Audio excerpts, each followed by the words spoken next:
जय हिंद दोस्तों, आप सभी का स्वागत है आर्कियोलॉजी बीएचयू में। जो हमारा स्किल कोर्स है, स्किल इन्हांसमेंट कोर्स, उसके अंतर्गत जो एआईएससी एंड आर्कियोलॉजी का पार्ट है उसे मैं कवर कराने का प्रयास कर रही हूँ।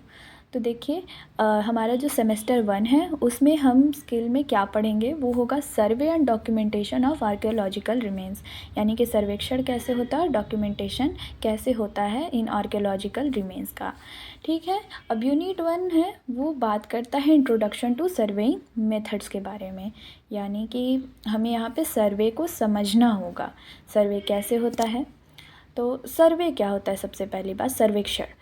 तो आर्कियोलॉजी में यानी पुरातत्व में फील्ड सर्वे एक लार्ज स्केल एग्जामिनेशन होता है किसी क्षेत्र का, जहाँ पर हमें आर्कियोलॉजिकल रिमेन्स के मिलने के हाई चांसेस होते हैं और उसी का हमें एनालिसिस करना होता है। तो फील्ड सर्वेक्षण के दौरान जो होता है आर्कियोलॉजिस्ट ढेर सारी जानकारी इकट्ठा करते हैं, उसके डिस्ट्रीब्यूशन को समझते हैं, किस आधार पे वहाँ से प्राप्त होने वाले जो आर्टिफैक्ट्स हैं, वहाँ से प्राप्त होने वाले जो बीड्स हो गए, पॉटरीज हो गई, ये सब इसके आधार पर वो ह्यूमन इन्फ्लुएंस के साइंस का पता लगाते हैं। तो चलिए आगे हम बात करते हैं अब एम्स एंड ऑब्जेक्टिव्स, जो हमें पहला पॉइंट पढ़ना होगा। तो आर्कियोलॉजिकल सर्वे के एम्स एंड ऑब्जेक्टिव्स क्या हैं, तो एम्स के बारे में समझते हैं। अब देखिए, जब भी आप सर्वेक्षण करने जाएंगे तो आपके पास कोई लक्ष्य होना ज़रूरी है कि हम इस सर्वेक्षण को कर क्यों रहे हैं, आपके पास कोई पॉइंट होना चाहिए ना। तो वही पुरातात्विक सर्वेक्षण में हम एम्स यानी अपने लक्ष्य को निर्धारित करते हैं, ताकि पुरातात्विक स्थलों के विषय में हमें जानकारी, इन्फॉर्मेशन जो है वो मिल सके। इसी से हम जानकारी इकट्ठा करते हैं। ठीक, अब ये जो ऑब्जेक्टिव्स हैं, हमने कहा ना एम्स एंड ऑब्जेक्टिव्स के बारे में पढ़ना है, तो एम्स हो गया, अब ऑब्जेक्टिव क्या है। तो आर्कियोलॉजिकल सर्वे में जो ऑब्जेक्टिव होते हैं वो इन सर्वे एम्स की प्राप्ति के लिए, इनको अगर प्राप्त करना है तो ढेर सारे प्लानिंग होती है, इन योजनाओं का जो निर्माण होता है वही ऑब्जेक्टिव्स होता है। ओके, अब देखिए एम्स के बारे में हम समझते हैं, एम्स ऑफ आर्कियोलॉजिकल सर्वे में। तो सबसे पहले क्या होगा कि हम पहला लक्ष्य क्या निर्धारित करते हैं, जाहिर सी बात है कि हमें सर्वेक्षण किसी फील्ड का ही करना होगा। तो वो हम जाएंगे, सबसे पहले हम किसी आर्कियोलॉजिकल साइट को आइडेंटिफाई करेंगे। तो इसके बारे में आप हेडिंग डाल सकते हैं, आइडेंटिफाइंग आर्कियोलॉजिकल साइट। तो ये आर्कियोलॉजिकल साइट क्या होता है, ये वो विशेष स्थल होता है जो प्राचीन मानव की गतिविधियों के एविडेंस, जैसे कि शिकार, वो शिकार करते थे, उनके सांस्कृतिक पैटर्न क्या थे, उनके अस्त्र शस्त्र आदि से जो समृद्ध होता है वो होता है आर्कियोलॉजिकल साइट।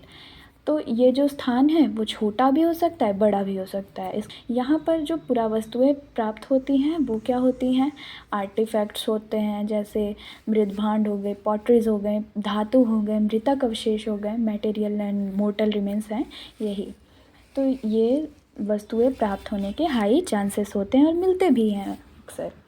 अब हमने फील्ड के बारे में जानकारी तो इकट्ठा कर ली, अब क्या होगा, फील्ड क्या है, अब उसके आगे हम समझेंगे अंडरस्टैंडिंग द स्पैटियल डिस्ट्रीब्यूशन, यानी कि स्थानिक वितरण को समझना। पुरातात्विक स्थलों पर पाए जाने वाली जो आर्टिफैक्ट्स हैं, वहाँ से जो प्राप्त हो रही हैं वस्तुएं, उनका वितरण जो है ना एक निश्चित पैटर्न के अनुसार होता है, जो उस स्थल के हिस्टोरिकल एंड कल्चरल संदर्भ को प्रकट करता है। पुरातत्वविद उस प्राप्त हो रहे जो ऑब्जेक्ट्स हैं उसके आधार पर स्पैटियल डिस्ट्रीब्यूशन को समझते हैं। अब ठीक है, अब इसके आगे हम समझते हैं data gathering and site management. ठीक, पुरातात्विक स्थलों से जो डेटा और जानकारी इकट्ठा करना होता है वो ये एक प्रोसेस है। ये आर्कियोलॉजिकल रिसर्च के लिए बहुत ज़्यादा ज़रूरी है। आप डेटा गैदर करेंगे तभी तो आपको जानकारी मिलेगी। तो इसमें जो विधियाँ शामिल होती हैं, जो मेथड शामिल होते हैं, वो क्या होता है, स्थलों का सर्वेक्षण होता है, फिर कलाकृतियों का सर्वेक्षण होता है, फोटोग्राफी एंड वीडियोग्राफी होती है। तो यही आ जाएगा आपके डेटा गैदरिंग के अंतर्गत। अब साइट मैनेजमेंट तो बहुत ज़्यादा ज़रूरी है। ऐसा नहीं है कि आपने साइट एक्सकेवेट कर दिया और उसे आप छोड़ के चले जाएंगे, उसके संरक्षण की भी तो जिम्मेदारी हमारी ही है। तो डेटा गैदरिंग के पश्चात जो है साइट मैनेजमेंट बहुत ज़्यादा ज़रूरी हो जाता है, ताकि उस स्थल की ऐतिहासिकता और सांस्कृतिक महत्व बनी रहे। तो इसमें कुछ विधियाँ शामिल हैं। तो स्थलों का निरीक्षण और संरक्षण होता है। फिर जानकारी प्रदान करना, यानी कि जो स्थानीय लोग हैं वहाँ के, उनको बताना कि ये इस काल से इसका ये महत्व है, अब इसकी जिम्मेदारी आप लोगों की, आप इसे कोई नुकसान नहीं पहुँचाएंगे, उन्हें इसके बारे में जानकारी प्रदान करना होता है। इसके लिए कई सारी योजनाएं बनती हैं ताकि इस क्षेत्र को कोई हानि न पहुँचे। और जाहिर सी बात है कि संरक्षण हेतु पैसे तो लगेंगे ही, तो संरक्षण हेतु जो धन इकट्ठा करना होता है वो भी डेटा गैदरिंग और साइट मैनेजमेंट जो है साइट मैनेजमेंट पॉइंट में आ जाएगा। अब इतने तो हमें आर्टिफैक्ट्स मिल गए, आर्कियोलॉजिकल रिमेन्स मिल गए, हमने साइट ढूंढ ली। अब इसके बाद क्या होगा? क्रोनोलॉजिकल अंडरस्टैंडिंग, यानी कि काल क्रम को समझना। जो पुरातात्विक स्थलों से प्राप्त हमें ये जो आर्टिफैक्ट्स, ये रिमेन्स मिल रहे हैं, इसके क्रम को समझना रिसर्च के लिए बहुत ज़रूरी होता है। अब इसके अंदर कौन कौन सी विधियाँ, मेथड्स जो हैं वो कौन कौन सी शामिल हैं? तो वो होगा कार्बन डेटिंग हो सकता है, पॉटरी सेरिएशन हो सकता है और स्ट्रैटिग्राफी हो सकती है। तो क्रोनोलॉजिकल अंडरस्टैंडिंग के अंतर्गत ये 3 चीज़ें शामिल हो सकती हैं, और भी कई सारी हैं। उसके आगे है क्रिएटिंग रीजनल आर्कियोलॉजिकल रिकॉर्ड। अब देखिए, उत्खनन पश्चात अवशेषों को रिकॉर्ड करके आर्कियोलॉजिस्ट इन प्राप्त ऑब्जेक्ट्स के विवरण का प्रकाशन करते हैं, है ना, ताकि जो रिसर्च है वो भविष्य में, हमारे फ्यूचर में वर्तमान से सही जानकारी ले करके प्रकाशित हो। तो यानी कि कैसे होता है ये रीजनल रिकॉर्ड? तो जब एक्सकेवेशन हो रहा है उस समय की जो रिपोर्ट है, ठीक, उसके बाद जो हम लोगों ने रिकॉर्डिंग की है, रिकॉर्ड यानी कि एक्सकेवेशन से पहले, एक्सकेवेशन के दौरान, एक्सकेवेशन के बाद भी, तो उत्खनन फिर हमने रिकॉर्ड किया और उसके बाद इन सभी रिकॉर्डिंग को हमने रीचेक किया, कई बार देखा कि कुछ गलत तो नहीं है, उसको रिफ़ाइन करते हैं, फिर उसके बाद हम उसे पब्लिश करते हैं। ये जो आर्कियोलॉजिस्ट लोग होते हैं जो इन विवरणों को तैयार करते हैं। उसके बाद है identifying relationship between archaeological site. ये वो प्रक्रिया है जो पुरातात्विक स्थलों के बीच सांस्कृतिक और आर्थिक, राजनैतिक, सभी प्रकार के जितने भी संबंध हो सकते हैं उसको समझने में मदद करती है। अब है डेवलपिंग रिसर्च हाइपोथेसिस। मतलब कि सभी स्टेप हमने पार कर लिए, सभी चरणों में जो है ये सबसे ज़्यादा महत्वपूर्ण है। कैसे? कि इसके द्वारा एक टेस्टेबल स्टेटमेंट को तैयार किया जाता है जो कि रिसर्च के प्रश्नों के लिए तकरीबन एक सटीक उत्तर को दे पाए। ठीक है, यहाँ पे हमारी एम्स जो हैं तकरीबन एक छोटे संदर्भित तौर पे हमने बताएं। अब इसके आगे हम ऑब्जेक्टिव्स के बारे में समझते हैं। ठीक, अब हमने इन लक्ष्यों को निर्धारित तो कर लिया था। लक्ष्यों को प्राप्ति के लिए जो हमने अपने उद्देश्य निर्धारित किए थे उसके बारे में समझते हैं। तो systematic collection of surface data, धरातलीय जो पुरावशेष हैं उनका व्यवस्थित संग्रहण।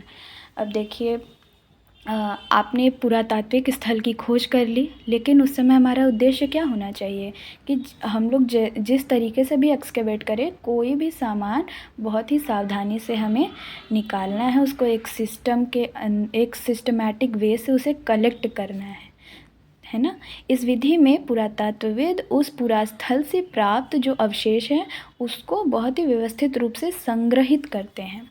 उसके बाद है मैपिंग एंड डॉक्यूमेंटेशन, यानी मैपिंग के द्वारा पुरातात्विक स्थलों का जो स्थान, सीमा, बाउंड्रीज जो भी है उसको निर्धारित करते हैं और उनके बीच जो रिलेशन है उसको अध्ययन करते हैं। तो डॉक्यूमेंटेशन द्वारा इसे संग्रहित भी किया जाता है। मैपिंग हो गई, अब डॉक्यूमेंटेशन भी हो गया। अब मैपिंग एंड डॉक्यूमेंटेशन के अंतर्गत क्या क्या प्रयोग किया जाता है? GPS global positioning system, photography होती है, वीडियोग्राफी होती है, मैपिंग के अंतर्गत काम आती है और डॉक्यूमेंटेशन के अंतर्गत भी। अब हो गया रिकॉर्डिंग इन्वायरमेंटल कंटेक्स्ट, यानी कि पर्यावरणीय परिस्थितियों को समझना, उन्हें संग्रहित करना। अब है साइट्स इंटीग्रिटी, यानी पुरातात्विक स्थलों की जो अखंडता है वो बनी रहे। तो पुरातात्विक स्थलों की अखंडता बनाने के लिए क्या करना होगा? हमें उस स्थल के विषय में जानकारी देनी होगी, उस स्थल को हमें अक्षुण्ण बनाए रखना होगा। फिर है सैम्पलिंग फॉर फर्दर स्टडी, यानी कि हमें जो है फर्दर स्टडीज़ के लिए अध्ययन हेतु हमें सैम्पलिंग करना होगा, ताकि बाद में जो लैब हैं, लैबोरेटरी वर्क जो है उस पर हम कर सकें। इसमें हम सिरेमिक्स, लिथिक्स, ऑर्गेनिक मटेरियल्स जो भी हैं वहाँ से प्राप्त उनका सैंपल लेते हैं और उन्हें हम इंक्लूड करते हैं डेटिंग मेथड्स में और मटेरियल एनालिसिस में, ताकि हम उसके बारे में जानकारी ले सकें और भी कोई रिसर्च में कुछ नई चीज़ें जोड़ सके, अगर कुछ नया स्पेस और भी प्राप्त हो रहा है तो। अब है ह्यूमन इन्वायरमेंट इंटरेक्शन, चलिए इसके बारे में समझते हैं। के अंतर्गत क्या है कि इसके अंतर्गत हम ये देखेंगे ना कि पर्यावरण ने जो वहाँ का इन्वायरमेंट था जहाँ वो प्राचीन मानव रह रहा था, उसने उस मानव को कैसे प्रभावित किया और मानवों ने भी अपनी परिस्थितियों को कैसे प्रभावित किया। ये दोनों एक दूसरे से मिले कैसे, इन्होंने एक दूसरे को अपनाया कैसे, कैसे इन्होंने विकास किया।